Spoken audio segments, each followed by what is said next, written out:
Au procès d'Yvan Colonne, avant le réquisitoire attendu demain matin, la parole était aux avocats de la partie civile et en particulier de la famille du préfet Claude Érignac aujourd'hui. Leur conviction reste la même. Selon eux, Yvan Colonne est bien coupable. Le compte rendu, Anne-Marie Leccia, Sylvie Garat. Les remerciements de Madame Érignac pour l'avocat du frère du préfet. En fait, toute la famille a apprécié la plaidoirie de Vincent Courcelles-Labrousse. Méthodique, l'avocat s'est notamment appuyé sur les aveux du commando et sur les témoignages des femmes à l'audience.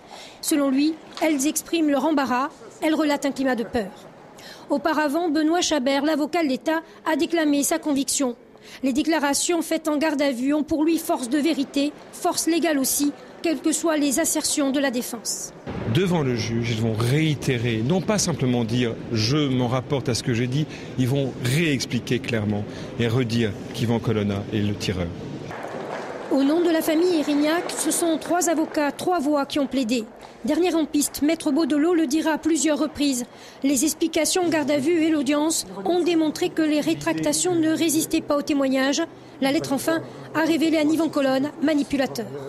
Je dis manipulation et la lettre qu'Yvan Colonne a adressée à Alessandrie en est la démonstration absolue. Il fallait absolument trouver un système pour sortir Yvan Colonne de la nasse. Demain, les avocats généraux prononceront leur réquisition, puis le verdict, lui, sera rendu normalement lundi.